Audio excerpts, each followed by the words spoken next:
going on? What is going on?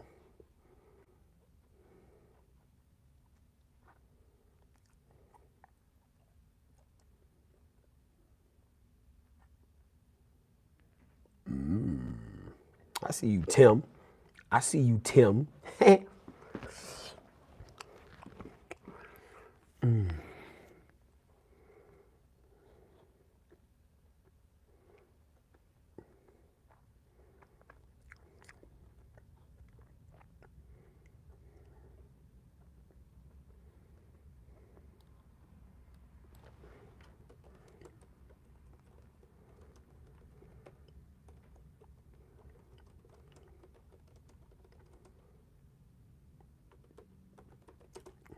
What's up, TNT? Hey, James. What's going on?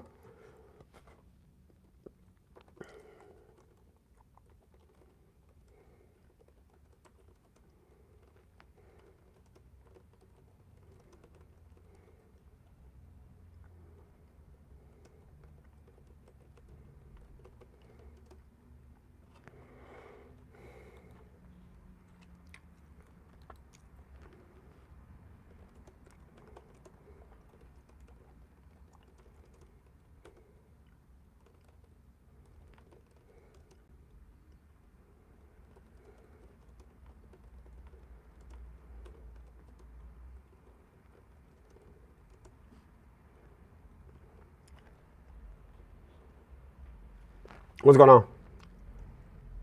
Mercs 89.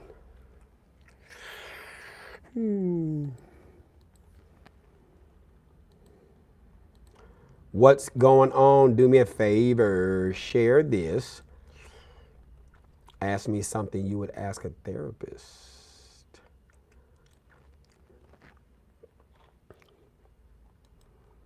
I'm just doing work while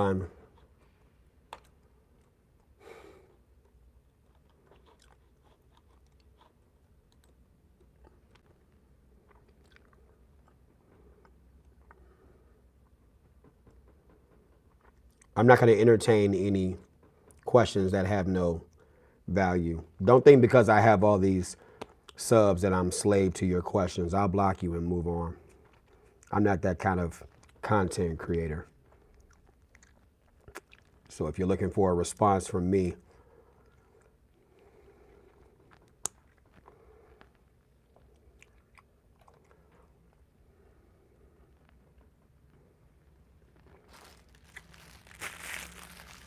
you are right about me chewing that gum, so I just took it out. Thank you for that.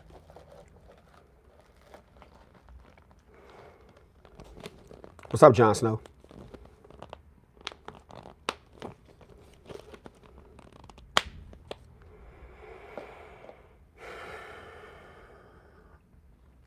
You literally came on my page and said, what do you do for work when it says Instructor Mike? The fuck you think I do?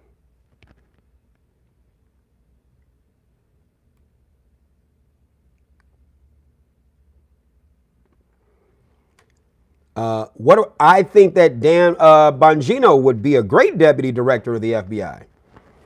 I think he would be a great deputy director of the FBI. I think that was a great pick. After Kash Patel being confirmed as a director, yeah, I think that's going to be a great team right there. Yeah, so I'm with it.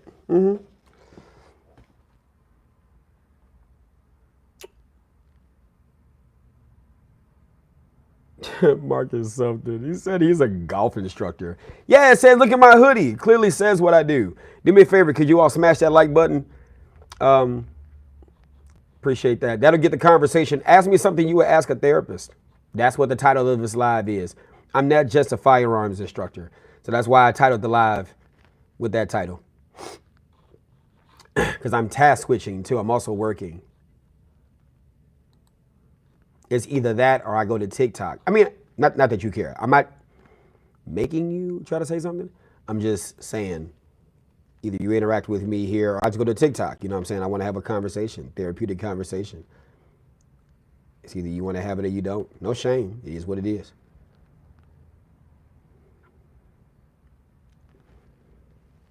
Shit, I kind of want that done. What do I do if I keep fighting with my brother and can't help it? What are you fighting with your brother over? What are you fighting with your brother over? Leave your brother alone. That's too vague. You got to give me something specific. You're saying everything. What does that mean?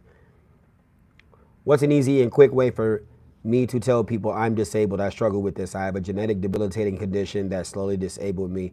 People think I look fine and don't understand. Well, first of all, do they need to know?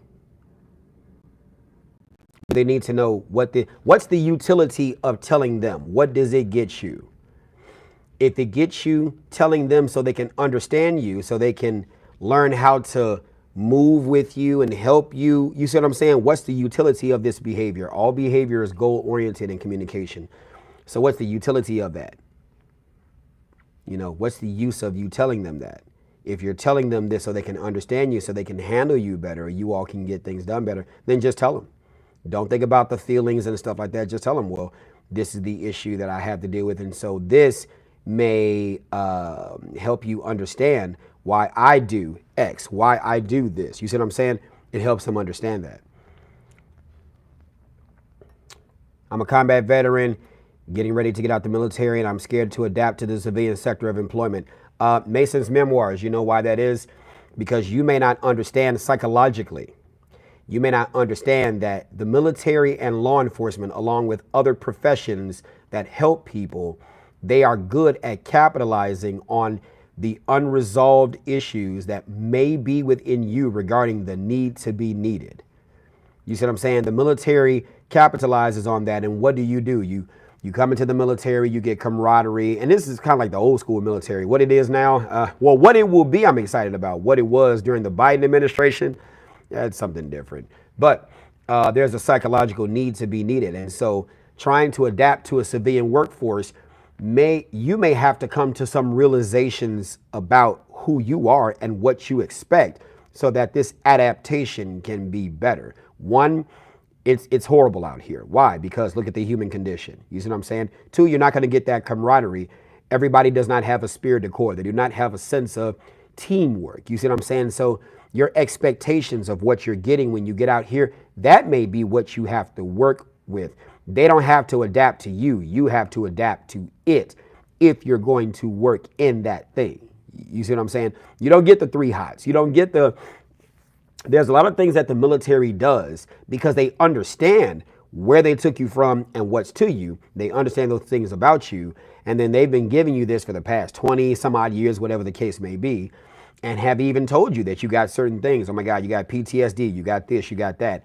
When in fact, you probably don't have these things. You're just told you have these things. And then you tell yourself you have these things.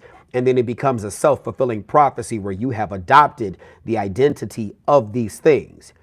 Take, for example, and I'm going to land with this to look at some other people's questions. Okay. Take, for example, when you have people who enter the military or enter law enforcement. I'm going to use those 2 areas because those are my areas of study. And those are the areas that I've been in. And instead of this being, I am this, and this is what I do for work, for career, for this, they begin to adopt the symbols, the language, the norms and rituals. They begin to adopt the culture of the workplace, and they begin to infuse that into who they are. And then it's like you're creating a trauma bond with your profession. Does that make sense? You're creating a trauma bond with your profession. And that could be another reason why, well, it's going to be hard to try to get into the workforce and get adapted because you've trauma bonded with that thing. And in essence, the military needs you to trauma bond with them because you're going to be sent to a place and asked to do things that other humans who are not forming attachments to this thing, they might not do. You see what I'm saying? Like it takes a brave person to be willing to lose their life for country in defense of country. But then there's the other side of that. Why are you so willing to lose yourself for country? Take, for example, the Army. They have the Army values: loyalty, duty, selfless service, honor, loyalty, duty, respect, selfless service, honor, integrity, personal courage, right? Loyalty. I think one of them is selfless service.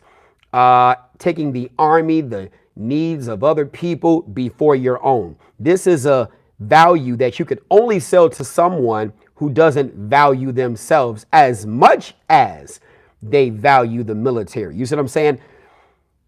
I can still be willing to go to battle, do my thing, and understand that losing your life is a part of this without you persuading me to sacrifice myself and then box it up or package it as you are doing this for country. Does that make sense? Like, there is inherent risk that come with what you do, that losing your life is a part of that. But then for you to sell that as a value, that can only work in someone who has a psychological issue that has to serve a cause greater than oneself. There is no cause greater than the self. Your parents gave you life for you to live it for yourself. And anyone who can tell you to use your life in service of them, that's an issue. You see what I'm saying? So there's a trauma bond. Same thing with policing, right? People all of a sudden, when cops hear other people say, F the police, and it's like, what do you mean F? You're internalizing it. You've taken it because you've bought into the culture and you have infused that into who you are. Instead of, I am this thing and I have rational detachment. I know this is something that I do, but there's a healthy degree of separation. Does that make sense? Okay. So I hope that helped you understand, and maybe seek out some services to help you understand your expectations, what you come to expect. What is this thing that you are having an unhealthy a sense of the inability to separate from things? Because all things come to an end. Like, your military service will come to an end. And suffice it to say, if you got in when you were young, right? If you got in when you were young, you're leaving the military at an age where you still have a lot of value. You have a lot of youth, you have a lot of things about you that you can still use that have value. You'll do me a favor, hit the like button, please. I got 70 people watching, 15 likes. Can we get the likes up, please? Please, please, please. Thank you. If you value this conversation. So there are things that you can do to increase who you need to be for yourself, so you can be who you need to be for your family and for the next career endeavors you're about to get into. Otherwise, you're going to be at the VA along with the other veterans who haven't found themselves, and that's no way to go out. That's no way to go out. That's no way to go out. Thank you, Jackson. I appreciate that. Let me go to some of these other comments. So the goal of this live is, ask me some things you would ask a therapist. Mo Gaines, you funny. You said, serious question. What are your thoughts about Ozempic? One, I lost weight. I don't need to use it. Never have used it. I eat very healthy for the most part. I do a lot of running, a lot of working out, a lot of cardio, stuff like that. I've lost a lot of weight because I've done things the right way with the process of losing weight over time. I don't need to do that because there are benefits that come with staying in shape. There are benefits that come to eating right. There are benefits that come to being a vegetarian, which is what I am. Vegetarian, pescatarian, whatever, a hybrid of those two. So there are benefits that come with that. That's shooting yourself in the stomach with that stuff. It's not going to give you. It's the cheat way out. You said Mike is a bum. Thanks. Okay, I appreciate that. Thank you. You don't eat meat. No, I don't eat meat. No. How do I focus on my goals in fitness? Look at it in terms of a process. Process is what you're doing. What you're doing in the process of developing your weight loss goals. I would strongly recommend, thank you, Kimberly, I appreciate that. I would strongly recommend heart rate and habits, right? Let's just get into the habit of going to the gym or getting into the habit. Okay, Nick, thank you. Bye-bye. Gonna go ahead and just block Nick. There you go. Good. All right, good. Here we go. Just get into find your fat burning heart rate and then get into the habit of going to work out and doing things that make sense and according to your body and what your body can take. Don't overdo it. Don't try to go do running if walking is something you struggle with because you're tearing up your joints, stuff like that. So that's just what I did. I mean, I could teach a class on what I did and what works for me, and hopefully that could work for you. But other than that, everybody has their own process, if you will, and I could just tell you what worked for me. I've always known how to lose weight. I just was lazy and unwilling which is what lazy means. I was unwilling to do it. I wasn't in the habit of doing. Eating the bad stuff is so easy to do because it's all over the place. But eating the right stuff takes a conscious effort to actually go search out those things that are right around you. I mean, it's all around you. It really, really is. And you just have to just go out and just find those things. It's a conscious effort. The same way that you would go seek out any other type of ism or holic, alcoholism, narcotics, sex, whatever, money. Does that make sense? Any of those things that you would go out and find, whatever, you would take efforts to go find those things. Take efforts to find the help that you really want, and it will pay dividends. So that's just my opinion on that. Opinion on firing of government workers. If you were a part of the woke ideology, bye. Sorry.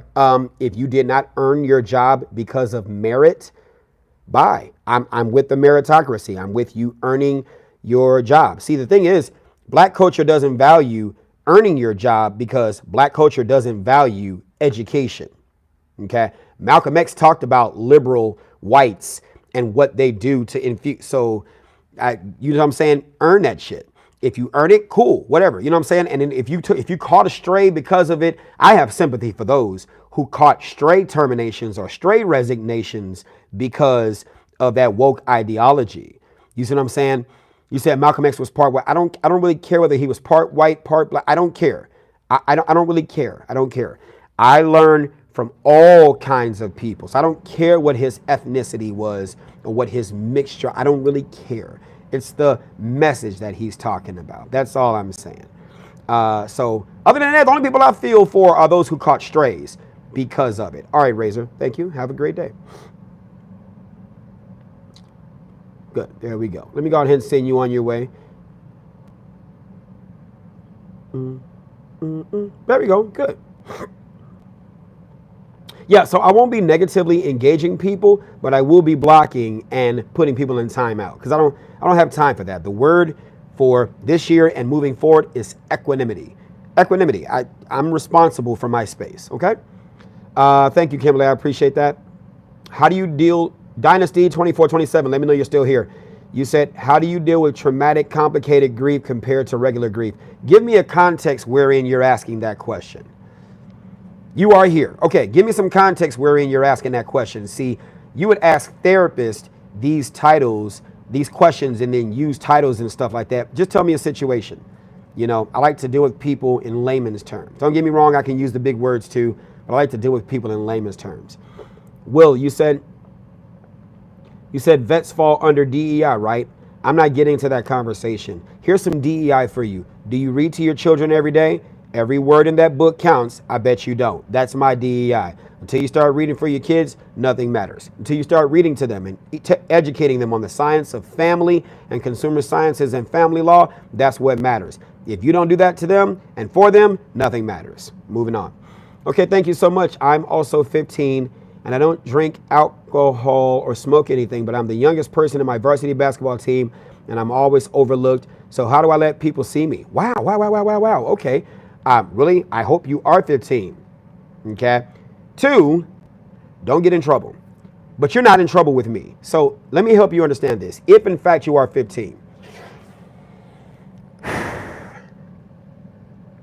it is not uncommon. Here we go. Let me pause for a minute. You said, bro, don't start mansplaining everything. Good. Let me go on ahead and send you on your way so you can get out of the room. Okay. Mansplaining. When people use woke terminology, you don't engage them, you just block them from your space. Okay, here we go. 1, when you look at things from an early childhood developmental perspective, children have the right to be seen and heard. And because children need and I'm not saying you're a child, I'm just tapping back into that inner child, right? Children have the right to want to be seen and heard so they can get their needs met. Okay? Get their needs met. But as you begin to get older, you said you're 15. So there is a psychologist called Erik Erikson, okay, or named Erik Erikson. He talked about psychosocial theories of development, right? So where you are is this thing called identity versus role confusion, right?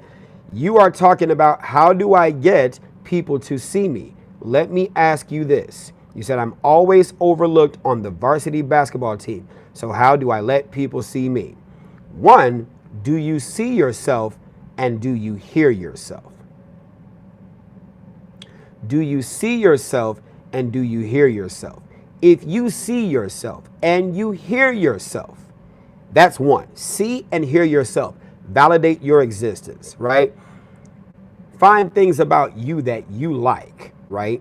Maybe, just maybe, you want to be on the basketball team, but are you factually and actually good where your skill gets you seen? In the space of your skill to be a basketball player, what's the worth of your skill? You see what I'm saying? Maybe you're on the basketball team and you might not be as good, and that's okay. You're not going to be good at everything, and that's a reality. When we manage our expectations and we manage our realities, that will help us move through life much better. Not everyone is going to like you. That's okay. You like you. Not everyone is going to value you. The value that you think you have may not be the value you actually have. The customer always determines the worth of what they get from you and what they think that thing is, not what you think the thing is and what it's worth, right? That's why MSRP, manufacturer's suggested retail value. However, if it's manufacturer's suggested retail value, but I get this car, but I can't make this car move, I have to be the one to adjust the price to make it move. Does that make sense? And so I have to adjust the price to what the customer is willing to pay. Otherwise, I don't get, this is just going to sit here, right? So the people who manage the team, they are the ones who decide what your worth is. So we've got several avenues we can take. One, I can recognize my true value. Two, I can try to get better and put myself in a lane where I really excel. Or don't waste your time. Move on to something else that makes sense based on your skill set.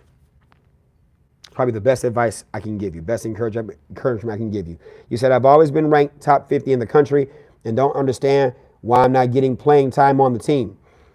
There's some contradiction there.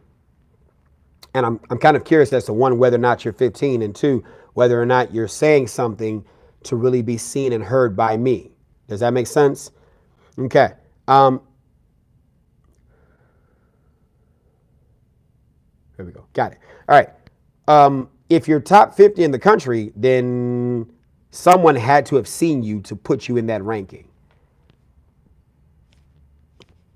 How are you not getting playing time on the team, but you're ranked top 50 in the country? Got you. Moving on.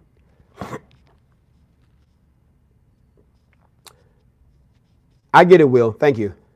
Traumatic death of my family, my little brother, my grandma, now my mother, plus I saw them all too. That's part of a 6-year period. Now I'm alone except for a cousin that's in prison.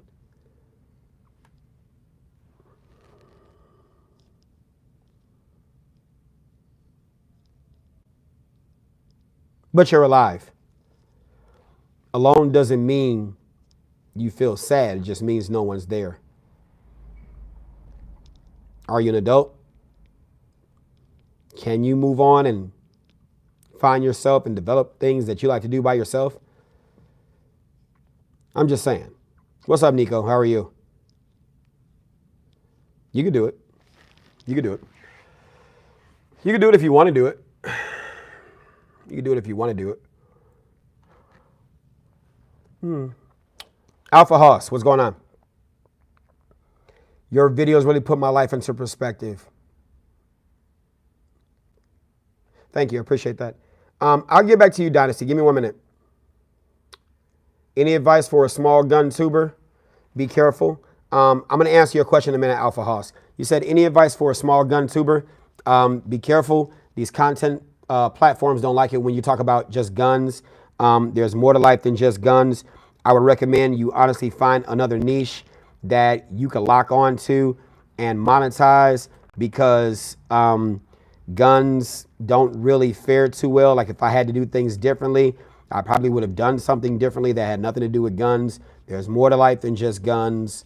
And that's just my honest advice. If you're trying to make something out of this, don't look at the fact that I got 1 million. Like, oh my God, you did it. My page was not monetized before I got to that 1 million. It got monetized afterward. You see what I'm saying? For a long time, gun content was not monetized. In fact, I probably need to stop saying that word before this gets demonetized. You know what I'm saying? My page is monetized, and the content and the things that I talk about don't generate me money. No one is giving super chats. You see that? I'm able to give super chats. No one's giving it. You see what I'm saying? My stuff is not that valuable where it's profitable like that. That's why you got to find a more profitable niche besides guns. I mean, because everybody can almost do it if they want to. It's a simple thing. So find something else. Alpha Hoss. How would you handle a friend that's a law enforcement officer that drinks a lot and is disrespectful? Okay, so here we go. He drinks a lot. He's disrespectful to his mom and his child. My goddaughter, he's unaware that I know and keeps telling his mom, don't embarrass him.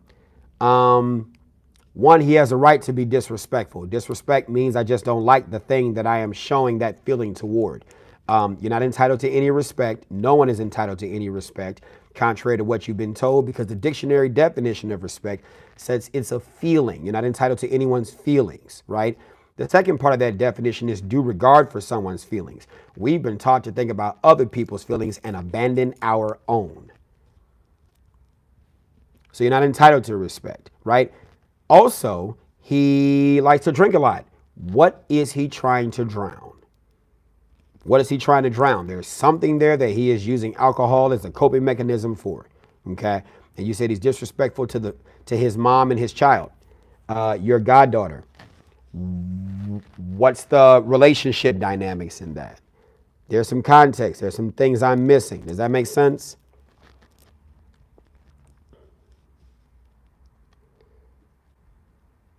Here we go. How do you deal with anxiety? What are you anxious about? What are you anxious about? A day may come when the courage of men fails and we forsake our friends and break the bonds of fellowship, but this is not the day. Okay, all right, thanks for the quote. You said alcohol is one of the worst drugs. No, there's others that are worse too. I mean, there are others that are worse too, but what is he covering up?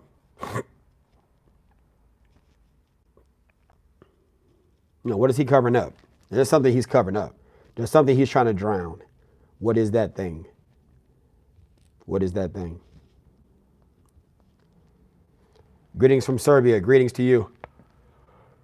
Oh, God. Let me put this on here and upload this.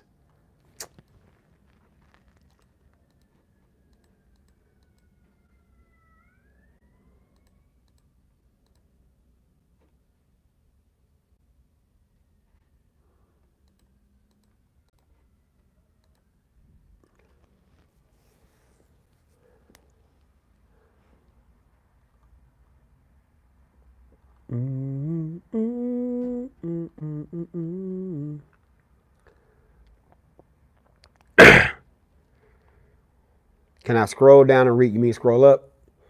Let me see.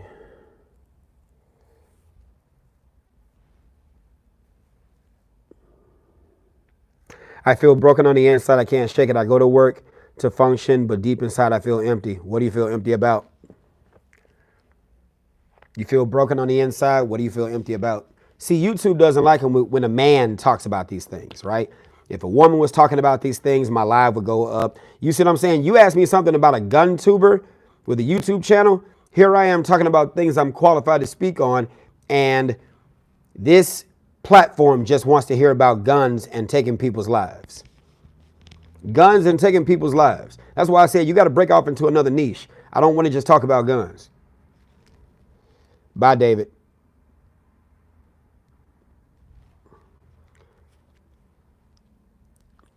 Corey Finch, loneliness. What are you lonely about? And who taught you to be lonely? There's a difference between alone and lonely. Alone simply means no one is there. Loneliness is defined as the sadness that is there when you don't have friends or family. Who taught you to be sad? Who taught you to be sad? Who taught you to be sad?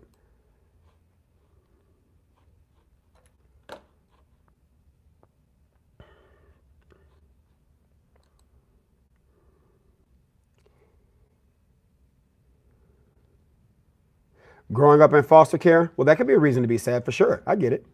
That's definitely a reason to be sad. Well, I don't know. Your experiences are a reason to be sad. But are you still in foster care now?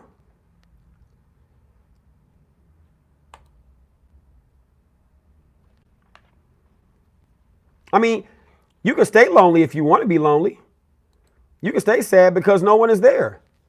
Or you can see no one is there, but I am here. Let me do things with my life. Let me go out there and adventure. Let me find what I like to do. You can stay sad if you choose to be sad. You don't have to stay sad. You say you're a 47-year-old man. Okay, I get it. If you want to stay sad, then stay sad. If you don't, stop being sad. Somebody taught you how to be that.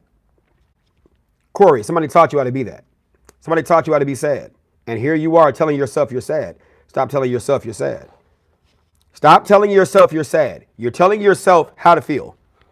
Stop telling yourself you're sad. I mean, do what you want, but stop telling yourself you're sad. Start telling yourself you're happy. Start finding things to be happy about. Be happy about your life. In life, there is hope. Depression is not what people diagnose it as in the DSM-5. Depression really happens when you harbor pessimistic feelings about you and why things happen to you.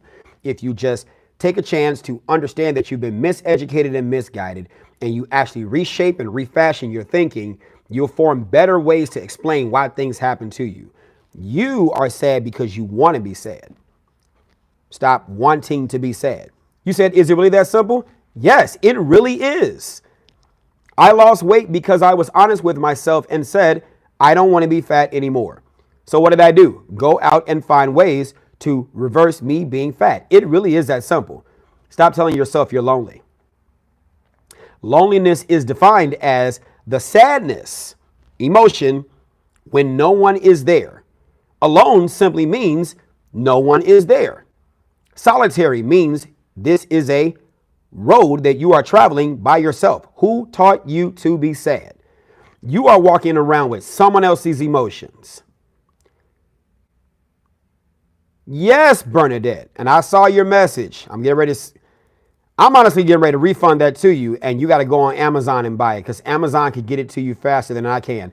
If you were here in Chicago, you could come here and just grab it, and that would be that. But I don't have the capacity to be able to ship it to you, so I'm going to refund it, and you can go on Amazon and buy it that way. I saw your messages and email and stuff. I would just get ready to refund that to you now.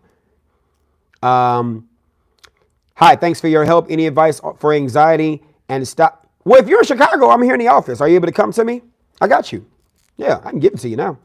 Thank you for that, Corey. I appreciate that. Thank you for the super chat. Corey, it really is that simple. Stop telling yourself you're sad. You said, yes, Mike is correct. That helped me more than any antidepressant. No longer take any meds for depression. Yes. Stop telling yourself you're sad. This is one of the things that I do with my clients, right? I like to do this game called what I think it means versus what it actually means. I am an Adlerian therapeutic educator, right? Alfred Adler tried to help people learn that, first of all, birth order, right? Because that should help, and that can help you see the order in which you were relating within your immediate microsystem, your family. This is Yuri Bronfenbrenner, right? Your microsystem. And if I can see, usually if you're the firstborn, you're the first to get all the trauma. You're the first to get all this stuff. You're the first to get all that. You're the first to get all the miseducation. And then as the parent begins to evolve and they learn things, the other children don't get it as much because they begin to evolve, hopefully, and they begin to grow and things like that. Bernadette, I'm only here at my address until 3, and then I'm out, okay? So if you want to come in, 85th and Pulaski, you want to come in, I'm here, come pick it up, I got you, okay? But yes, Corey, you don't have to keep telling yourself that you're lonely. You see what I'm saying? Loneliness is the sadness that you feel when no one is there. but someone taught you to be that. Someone taught you to be that. I got to burn it at. Somebody taught you to be that. Yes, there you go, Donna. Here we go. I stopped meds over a decade ago. I only realized how much of what I went through was a choice. Now, here we go, Donna. You said an amazing thing. You said an amazing thing. No shame, no criticism. Okay? No shame. Thank you for the super chat, Corey. I appreciate you. No shame, no criticism. Here we go. There is a difference between choices and decisions. Choices and decisions. Malcolm X looked in the dictionary a lot. And I keep using that as a reference because, you know, I deal with a lot of black folks and I help them understand that there is a difference between what you think things mean and what things actually mean, right? So let's look at it, right? Let's look at it. Somebody look up the word choice and put the definition of choice in the comments, please. Let's look at the word choice because early childhood educators love to use the word choices. Good choice, bad choice, choices, choices, choices, choices. Okay, let's look up the word choices. Okay, put the word choices, not the word choices, but the definition in the comments so we can see it because we are visual learners. We need to see it as well. Okay, there is a big difference between the word or the definition of the word choices and decisions. Okay, choices. Right? Trying to wait for somebody to put it in the comments, please.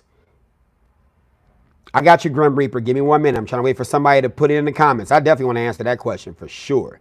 I definitely want to answer that question. And if you know somebody who could benefit from this conversation, push them on in this live. Come on, let's go. Push them on in this live. And we're going to have more of these types of lives because I want to help people deal with real issues and provide my perspective. We all just talk about pum, pum, pum. Yeah, we can talk about that all day, but I got a 1 million person platform and we're not even using it to what could really help people, you know, so we're going to do that for sure. Okay. Choices.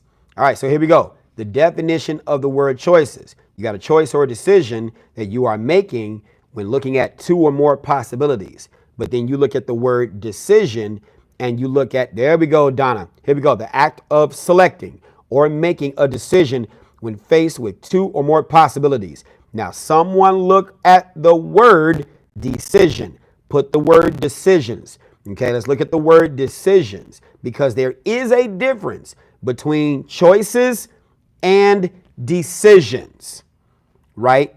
I will help you understand this if you don't already understand it. Children make choices. Adults who have been allowed and have been cultivated and psychologically developed into having an adult thinking brain with things that the brain can pull from. Adults make decisions. Children make choices. Adults make decisions. TNT Network YouTube says a conclusion or resolution reached after consideration. There is the magic word. Choice is impulsive. You're selecting between one of the two, right? But decisions requires consideration. Somebody look up the word consideration. Consideration. Consideration. Here we go. So what do we define choice as? Choice, right? The act of selecting or making a decision when faced with two or more possibilities. Okay? But then looking at the word decision, a conclusion or resolution reached after consideration. The operative word that we need to look at is consideration. Careful thought, typically over a period of time. A period of time. When you look at a period of time, what word does that trigger? Patience. Patience. Patience is defined as the capacity. When we think about capacity, we think about something that can hold something. Capacity. The capacity to be able to tolerate or accept delay, trouble, or suffering without getting angry or upset. Capacity. Capacity is defined as the amount something can contain.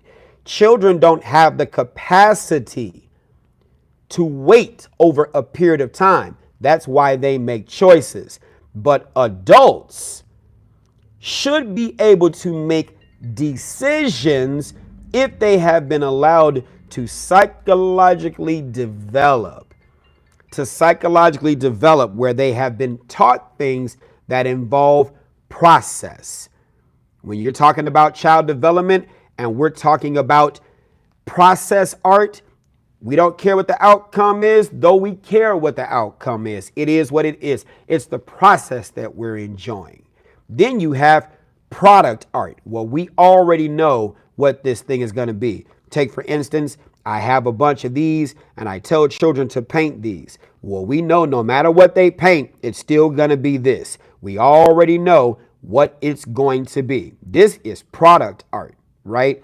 Process art is just, here's a blank sheet of paper, here's some watercolor, just doodle, just thick. And what are we doing? Process praise. We're analyzing what they're doing and hey, I like those several blue lines you put on there. And one of the blue lines is squiggly and one is straight. It's helping them understand and appreciate the process and the work, right? What does that help them do? That helps them cultivate to understand the patience that is in the process.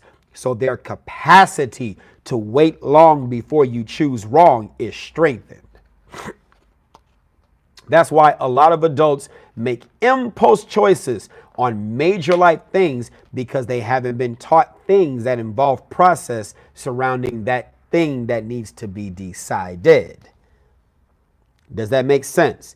There's a big difference between choices and decisions. Donna, I'm reading your comment. I had a decision to make. Choose suffering, misery, heartbreak equals you losing your life. Or choose peace, hope, faith, life. Yes, Donna, but here we go. May I help you understand something, right? Skills.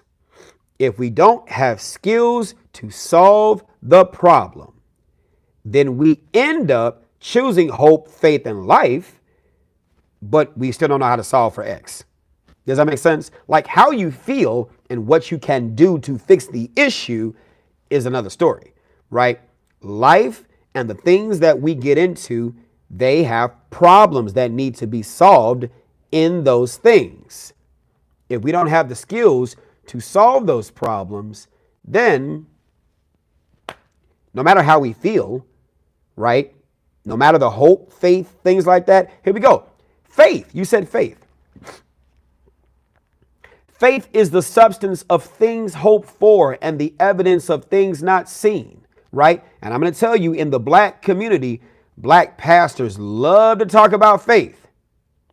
They love to talk about faith, but they don't teach about skills.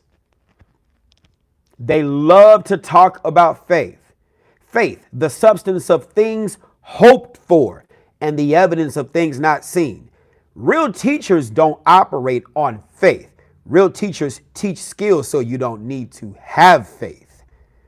I don't need to have faith when I know how to fix this problem. I could just fix this problem. That's it. Just fix the problem. You see what I'm saying? Just fix the problem. I don't need faith. You know what I'm saying? When military commanders lose their commands, that person loses trust and confidence in your ability to be able to lead because you don't know how to fix the problem. That's the issue. You see what I'm saying? Like sometimes people tell others, and parents definitely tell children, you got to control your emotions. Your emotions is not what you need to control. Your skills to solve the problem is what you need to learn so that your reactions are better. Your reactions are better. If your reactions are better, then you are not in your emotions for a long time. Yes, you feel the sting, but you know how to solve the problem so the pain doesn't persist. You see what I'm saying? And so a lot of us stay in our emotions because we don't know how to solve the problem, and our fear with learning has been cultivated by those who shamed us in our attempts to learn things. So your history with learning and how you approach learning, right? You said these skills take time. I just started with what was in front of me, worked outward. Okay. Well, don't beat yourself up, Corey. Don't beat yourself up. You said I'm wallowing in self-pity. Here we go. Corey, give yourself grace. I love you. I promise I do. I love you. And you may say, love you. How do you love me? You don't even know me. There are 7 types of love in the Greek, right? This is agape love. This is philia. Philia in the Greek just means general brotherly love. It ain't eros. We're not in love like romantic, but I love you, okay? I love you enough to tell you this. Here we go. You are shaming yourself. And the reason you're shaming yourself is because you've been taught to shame yourself. Shame is defined as the painful feeling of humiliation or distress caused by the consciousness, your awareness of behavior that you know is wrong or foolish. Foolish sounds like an insult, but by definition, it simply means unwise, untaught, untrained, miseducated, misguided. So you were taught to beat up on yourself for what you didn't know when you attempted, because 9 times out of 10, I'm going to say this, it might be triggering, but you might need to know it. You might have a dumb family tree. You might have a stupid family tree, right? Stupid simply means having or displaying a great lack of intelligence. Ignorance just means they generally don't know. And when they don't know how to solve your problem, they make you feel bad for asking, because you're asking. Your curiosity triggers the fact that they don't know. They can't solve your problems. If your family tree is dumb, they made you beat up on yourself. And now here you are having a pity party with someone else's emotions. You weren't even allowed to find your own feelings. You weren't even allowed to explore these things and experience these things and gain the skills that triggered these emotions so you can solve the problem, so that you can have a lesser timeline of emotions. Does that make sense? There's nothing wrong with feeling down, just don't stay there, right? How do we get out of there? We see where the ladder is. We start climbing. We start getting up out of there. I don't have to stay here. I don't have to feel sad. I am feeling sad because someone taught me to feel sad. I don't have to feel sad. Am I by myself? Yes, I am. Oh, that's a beautiful piece. Who the hell taught me that I had to be around people all the damn time? Who the fuck taught me that shit? Who taught me that I had to be around somebody all the damn time? You don't have to be around somebody. You get what I'm saying. You don't have to be around somebody. You feeling somebody else's emotions. They ass lonely, miserable. If misery loves company, miserable parents make their children miserable so that miserable parent can have company. And if you were in foster care, not all foster parents are good. Not all foster parents are bad. It just depends. You see what I'm saying? You said humans are social creatures. Yes and no. Yes and no. I would argue that humans are taught and cultivated to be more social than to be solitary. Humans are taught to need others. You see what I'm saying? Humans are taught to need others. Here we go. Can I flip this camera? Yes, I can. Let me show you what I'm talking about. I got it right here on the screen. Tell me I do. Yes. Bam. You about to get a motherfucking lesson. Here we go. Here we go. This is Erik Erikson's psychosocial theories of development, right? Erik Erikson's psychosocial theories of, thank you, Donna. I appreciate that. This is Erik Erikson's psychosocial theory of development, okay? You about to get some psychology here, okay? This is, here you got the stages. You got the age ranges, okay? You got the good and you got the bad, okay? And then I've even added Piaget's cognitive theory of development, Maslow's hierarchy of needs, the virtue, right? And then you've got the description of what this means. So you're about to get this lesson. I hope y'all gonna appreciate it. Here we go. Now, one, Erik Erikson, okay? Let's look at infancy. Infancy is from 0 to 1 years of age. I'm gonna use a pointer so my finger ain't in the way, okay? This is 0 to 1 years, right? Then you've got the conflict of trust versus mistrust. Trust versus mistrust. Babies have the right to want and to get their needs met. We're talking about Maslow's hierarchy of needs, physiological needs, safety needs, love and belonging, esteem needs, and self-actualization. Self-actualization. Let me see if I can pull up my Maslow's chart so you can, oh, there we go. Bam. Maslow's hierarchy of needs, okay? Here we go. Physiological needs, right? Breathing, food, water, sleep, homeostasis, which simply means regulation, excretion, going to the bathroom. Your physiological needs need to be met, okay? And if your parent doesn't meet those physiological needs, none of those things even matter because you're not even able to climb that chart. There's levels to this, right? So let's get back over to the needs, right? Here we go. Psychosocial stages of development.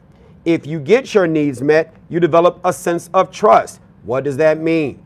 Trust or mistrust that the basic needs such as nourishment and affection will be met, okay? At the time that you are trying to learn things, you are in what's called cognitive development. Are you all understanding this? I see you all are having a conversation between each other. I appreciate that. Sound off in the comments and let me know that you're appreciating this lesson. If not, I can stop it. I just want to make sure that you all are following along, okay? You're in Piaget's sensory motor. In other words, you sense things, you do things. You sense things, you do things. That's basically what sensory motor is, right? Because those are the only tools that you got. Feelings are the biggest tools that you have to work with. Sensor. You sense things, you do things. So senses, that's the biggest tool that you have to work with, right? Then as you begin to psychologically develop in trust, then you get to what's called autonomy. Autonomy, and that's in your early childhood, okay? Autonomy, developing a sense of independence in many tasks. But I'm going to ask you this question. What do you think children hear more of? Yes or no? When children come into these homes from what? The hospital or whatever the case may be, is the place where they live, is it developmentally appropriate like a daycare where the child as a toddler can go around and touch more things? Or are they told, don't touch that, don't touch that, don't touch that, don't touch that? No, get off of there. Don't do this, don't do that. No, don't touch this, don't touch that. You keep hearing that over and over again. What does that do? Shame and doubt. It affects your sensory motor and the will to develop a sense of independence in many tasks. And you are right, TNT, it does depend on the family, but you know most of these places are not developmentally appropriate for a child's physical things, okay? Here we go. Now we're at the play age. And I would argue in Erik Erikson's psychosocial theory of development, this is not entirely true. Why is the play age of 3 to 6 years not entirely true?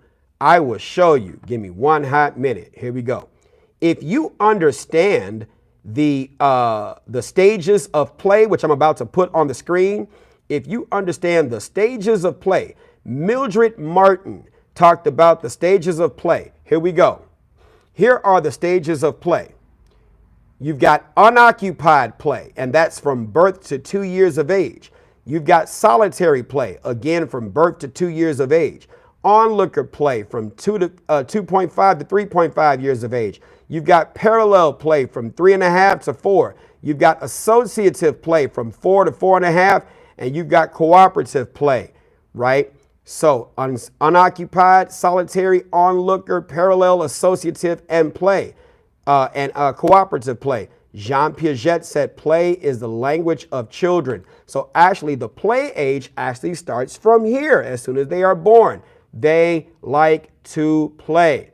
What does that help them develop? The initiative, right? Taking on the initiative to develop some activities. But if they keep hearing shame and doubt, they keep hearing no, now you fill them with the guilt complex. When they're at the pre-operational stage, it affects their purpose, okay? You wonder where the inferiority complex comes from. That inferiority complex, now we're in school age. They're supposed to be industrious. They're supposed to be trying to learn things, develop self-confidence and abilities when competent, or a sense of inferiority when not. Parents love to try to get their kids diagnosed with ADHD when it's not the child who has ADHD. There's these parents. You got parents that don't understand their children. The parents are part of the problem. These parents need an IEP plan. Okay, here we go. concrete operational. It's either black or white, it's this or that, right? Teenage years, identity versus role confusion, right? Identity versus role confusion. That helps develop the virtue of faithfulness, fidelity. They experience with and they develop identity and roles, right? Where a lot of us end up trauma bonding and trying to create relationships out of season is early adulthood. After you graduate high school, you're a new baby adult. You're a new baby adult. So 19 years of age through 29, that's a huge age range, about 10 years, right? But your prefrontal cortex doesn't fully develop until you're 25 years old.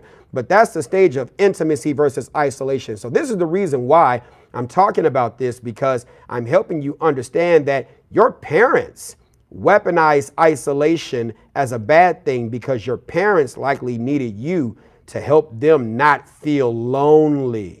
Right? Because at the intimacy versus isolation stage, where you should be in abstract or formal operational, love is the virtue. Love is the virtue. Love is the virtue. And there are 7 types of loves, right?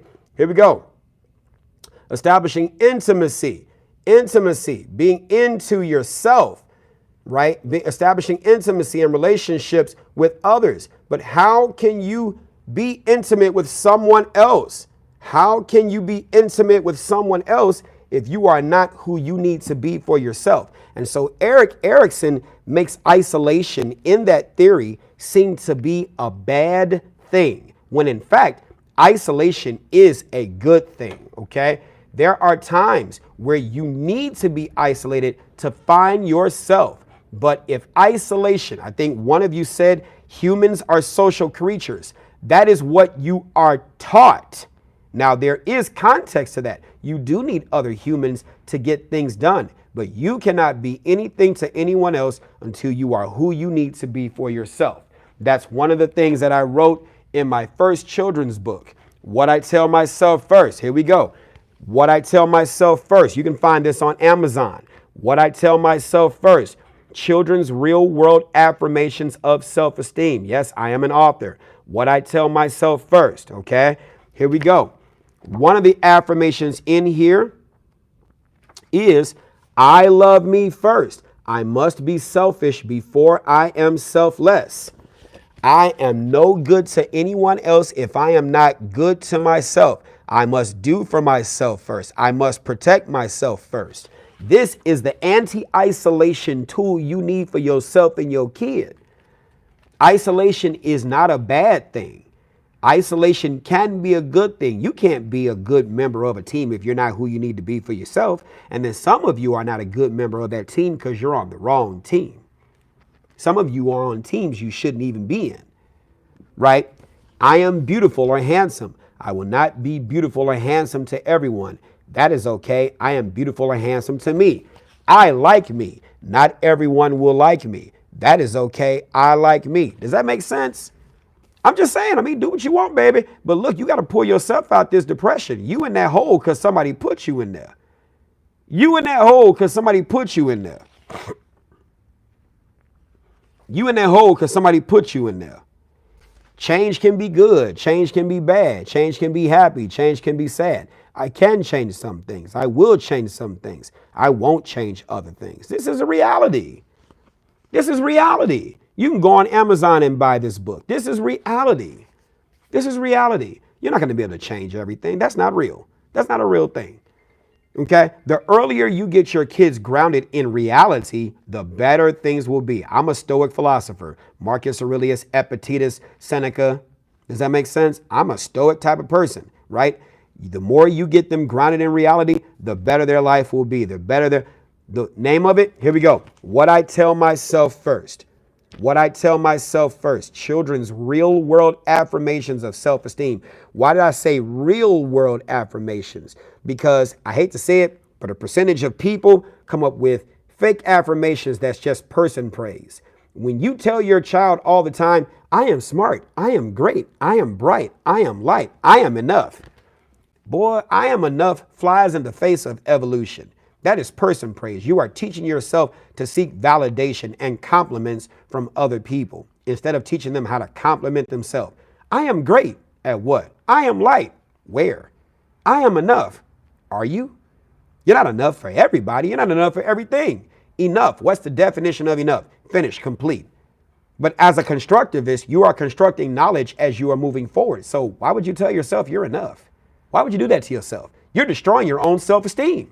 And then when somebody figures out that you're not enough for this project, for this thing, now you're depressed. They told me I wasn't enough. Yeah, because that may be a fact. You may not be enough for this thing. Yes. Oh, Kobe. Oh, yes.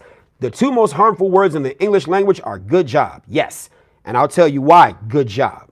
Just like when somebody says good choice, bad choice. Did I do a good job? Did I do a bad job? Did I do good? Did I do bad? If you look at the words good and bad in the Greek, it is subjective.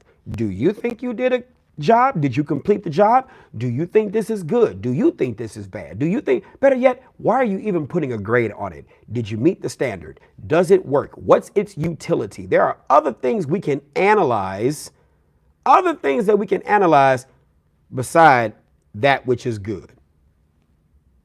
Does that make sense? That which is good and that which is bad is a subjective thing. Let them define that which is good based on its utility for them, not for you. I'm just saying, do what you want. Do what you want. What I tell myself first, children's real world affirmations of self-esteem. Here we go. Dr. Rich Pfeiffer, president of the Anger Management Association, said, here we go. I got you in a minute. Michael A. Brown's children's book, What I Tell Myself First, is a great contribution to the development of all children. It is especially beneficial for kids with a history of trauma, mistrust of adults, or who had early childhood losses and didn't develop healthy emotional self-regulation. This book has a lot of great lessons, and I like every well-illustrated page. Book Life Reviews said Brown, a former police officer, college professor, and anger management specialist, combines his empowerment training, with his love for children in these powerful lessons in self-esteem. This positive and heartwarming text is one that educators, caregivers, and children can learn from again and again. This beautifully illustrated picture book will enhance both homes and classrooms with its positive affirmations and gentle lessons in self-worth. Kirkus Reviews even said, overall, the book seems well-intentioned, and Ranucci's energetic images and heartening show diverse skin colors, body shapes, and abilities. Although plenty of children's books offer affirmations, few address Maslow's theory, which is very essential. Few of them actually address Maslow's theory. And Maslow's hierarchy of needs is in the back of the book. You need to expose your children to these things. I'm just saying, I only want to provide a tool to help you. And I even have a workbook. It's a workbook. You can get this online too. Because, of course, you want to get the book to read, but get the workbook too. With the workbook, it actually has the words of the book. You can color it however you want to color it. And it has work that you can actually do in here with your children. I'm just saying, it's your responsibility to educate them, but do you have the tools to do the job? And there are other tools out there. I'm sure there are other tools that may be better. I don't know. I'm just giving you my contribution to this thing, right? My contribution to this thing. I'll tell you this. I thought I had it. It was over here. I have another workbook. Mommy, Daddy, please teach me. Mommy, Daddy, please teach me. Right? Mommy, Daddy, please teach me. That's another workbook. I got it around here. Hold on. Got a wall. Thought I had it near me.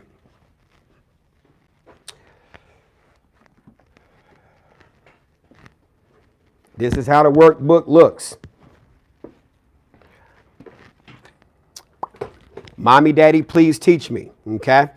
This is a family and consumer sciences type book, right? Yes, you know how to do things, but do you teach the children how to do things, right? how to pick the right clothes, right? How to pick the right, my 4 favorite dishes. You see what I'm saying? Help them build recipe books so they can have, I'm just saying the old school things that some of the old school parents used to do, right? Teach them about shopping, creating a shopping list, right? These things are very essential. Well, my son's a gamer. That's because you're a boring parent. My son's a gamer. You're a boring parent. You're an unskilled, boring parent that doesn't know how to teach your children. That is why they do other things. This is the cover of this workbook. Mommy, daddy, please teach me. Now, I've had some people who have been upset. Well, it's just me. Their dad isn't there. Who cares? That's your choice. That's your choice. Your choice is the father not being there. That's got nothing to do with the lesson behind here. So you're going to rob them of a great workbook because of your choice in the father that you picked for them. The reason why you didn't see better to be able to make better choices is because no one taught you. So now you're going to rob your kids of it? Oh. When I hear, especially black moms, when I hear black moms say that, that's what lets me know they want to be the one in charge. I don't want them to talk about daddy because daddy. That's a whole different conversation. Here we go. There's so much stuff in here. So, mommy, daddy, please teach me. And then what I tell myself first, right? I got great workbooks, stuff like that. So you can check them out on Amazon. They're on Amazon. All right.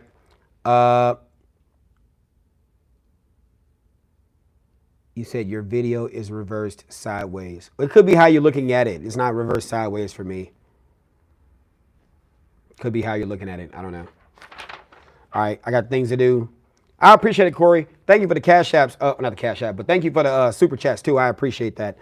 Yeah, because I was saying my page is monetized and people could give super chats, but they don't really do that. And that's fine. I don't really ask, but maybe I should, you know. But I appreciate it anyway. Thank you. I appreciate that. Yeah, man. Hey, Corey, look, you do not. Same thing with you, Dynasty 2427. Yeah, I appreciate that. You do not. How children succeed. How children succeed. You see what I'm saying? There are other books that you could read, audio books you could listen to that will help you get out of these mindsets. Depression is not what people like to think of it being, as in the DSM 3, 4, 5, whatever the case may be. Depression happens when you harbor and you hold on to these pessimistic thoughts about why things happen. Where did you get those pessimistic thoughts, right? You said super chats take a percentage anywhere else we could donate. I can give you my Cash App. You can donate there if you want to. We'll give you the Zelle. But I can give you my Cash App. Well, I can give you the Zelle too. It's a phone number. I can give you the Zelle. It's a phone number. Let me know when you're ready for it. The Zelle is, I don't care, 773-372-3929. 773-372-3929. You'll see the name of my company come up. You can Zelle it there or Cash App. $ what I tell myself first. $ what I tell myself first, just like the book. You would be donating directly to my author Cash App if you want. So yeah, those are the two places. I guess YouTube doesn't mind if I give out my own information, which is great. I don't know why they had a problem with that in the first place, but thank you. Yeah, I'm glad you all, this is what I'm going to be doing more of. I don't want to spend all my time talking about, yes, please, hit the notification button so that when I go live, we can talk about these things, right? I want to use my page to share my perspective to help people to see things differently so it can help their lives. Life is more than just pum. It's more than just that. It's more than just this. I mean, don't get me wrong, this is important too, but it's more to it than just that. Life is for the living. Life is for the living. You know, life is for the living. Okay? So, yeah, other than that, I will see you all later. Thank you very much for sharing the Cash Apps and the donations and stuff like that. I hope you all got something from this perspective. Yes, you said, do I do worldwide shipping? I think Amazon does. I know Amazon has my books all over the place. You can order them on any platform in Amazon. I think they'll ship to those places, Nicola. You said life is about knowledge so we can all learn. Yes, TNT YouTube. I appreciate that. All right. You all take care. Peace.